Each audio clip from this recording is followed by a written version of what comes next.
আমার মেয়ের বয়স যখন 2.5 বছর তখন আমি এসএসসি পাস করি। তো আমাদের মানে গ্রামের আমাদের এলাকার নিয়ম ছিল যে একটা মেয়ের বিয়ে হয়ে যাবে, সে শ্বশুর বাড়ি যাবে, সংসার করবে। খুব ছোটোবেলায় স্বপ্ন দেখতাম জীবনে এমন কিছু হতে চাই মানুষ যেন মনে রাখে। আসলে সেই স্বপ্ন থেকে উদ্যোক্তা হওয়া।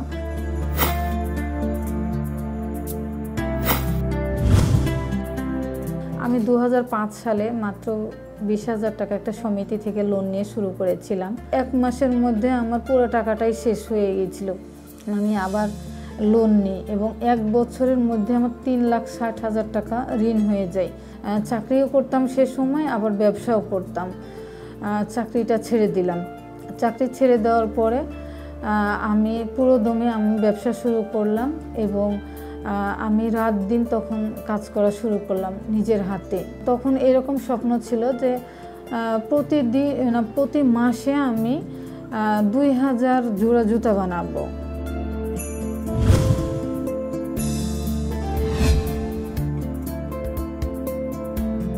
যখন আমাদের একটু বিজনেস বড় হলো তখন আমরা হোলসেল সাপ্লাই দিতাম। হোলসেল থেকে আমি কর্পোরেটে আসি এবং আমি বাংলাদেশের টপ 3টা ব্র্যান্ড বাটা, অ্যাপেক্স, বে 3টা কোম্পানিকে আমি সাপ্লাই দেওয়া শুরু করলাম। হঠাৎ করে 2012-25 জন্য আমার ফ্যাক্টরিটা আগুনে পুড়ে গেল।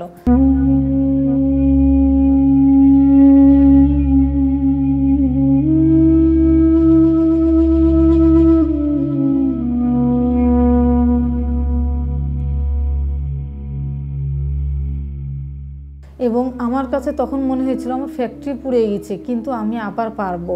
1 সপ্তাহের মধ্যে আমি আমার ফ্যাক্টরিটা আবার শুরু করতে পারলাম।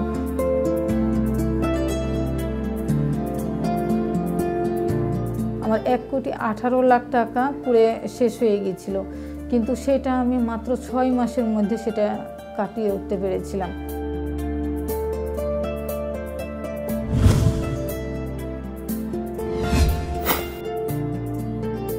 2019-এ বাটা আমাকে ডেকে বলল যে ইম্পোর্ট করতে পারবেন কিনা। তো আমার তখন একটা বাটা এবং একটা ফিন্যান্স কোম্পানি আর কুসুমকলি 3 জনের সাথে একটা ট্রাই পার্টি এগ্রিমেন্ট ছিল। সেই ফিন্যান্স কোম্পানি আমাকে বলল যে আপনি ইম্পোর্ট করেন, আমরা আপনাকে ফাইন্যান্স করব। আমি তখন ইম্পোর্ট এলসি করলাম এবং সেই ফাইন্যান্স কোম্পানি আর আমাকে সময় মতো ডিসবার্সমেন্ট করলো না। তার জন্যে আমি আমার ইম্পোর্টকৃত মাল আমার কাস্টমসে 3 মাস পড়ে থাকলো। আমি সেটার জন্যে আমার অনেক টাকা ড্যামারেজ চলে গেল এবং আমি বাটাকে সময় মতো পণ্য ডেলিভারি দিতে পারলাম না। তার জন্যে বাটা আমাকে 20% পেনাল্টি করলো। অ্যাপেক্স এবং বের 2টা কোম্পানির অর্ডারগুলো ক্যান্সেল হয়ে গেল এবং সব মিলায় 2019-এ আমার 3.5 কোটি টাকা লস হয়ে গেল। তারপরে আমার ব্যবসা করার মতো আর কোনো পুঁজি থাকলো না। 6 মাস পরে আমি লোকাল মার্কেট সার্চিং করে দেখলাম যে লোকাল মার্কেটে খুব বড় অপরচুনিটি আছে।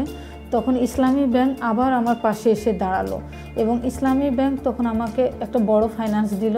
ইসলামী ব্যাংকের টাকা নিয়ে আমি আবারও কাজ শুরু করলাম। আমি যখন প্যারামেডিক্যাল পড়ি তখন আমার মেয়েকে হোস্টেলে নিয়ে আমি পড়ালেখা করেছি। ও খুব চঞ্চল ছিল, এক জায়গায় বসে থাকতো না, এজন্য আমাকে নিষেধ করে দিয়েছিল যে আপনি বাচ্চা নিয়ে আসা যাবে না ক্লাসে। তো আমার মেয়ে একাই তালা দিয়ে রেখে যেতাম এবং যখন আমি ফিরে আসতাম তখন দেখতাম যে সে কান্না করতে করতে ঘুমাইয়ে গেছে। তো এটা আমার জন্য খুব কষ্টের ছিল।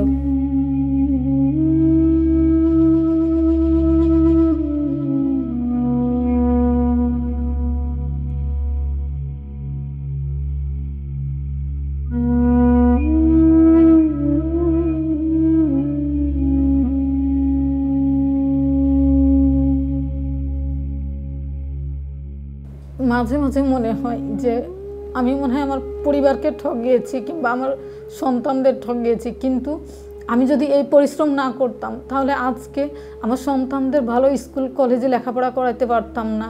সারা বাংলাদেশে আমি 82 জন ডিলার নিয়োগ দিয়েছি এবং বসুন্ধরা সিটিতে আমার একটা রিটেল শপ আছে নিজস্ব ব্র্যান্ডে, ভিনকা এবং ডক্টর মার্ক।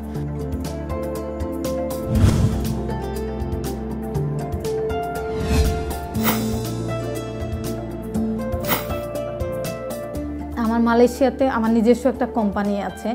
আমি মালয়েশিয়াতে 2014 সালে 100% ফরেন কোম্পানি ওপেন করেছিলাম এবং আমি মালয়েশিয়াতে হোলসেল সাপ্লাই করি। আমার রিটেল একটা শপ আছে, আমার অফিস আছে। তো যখন আমি মালয়েশিয়াতে কাজ করি আমার এত ভালো লাগে, আমার গর্বে বুক ভরে যাই যে আমি একটা গ্রামের মেয়ে, আজকে আমি বিদেশে এসে কাজ করছি। এটা আমার খুব ভালো লাগে।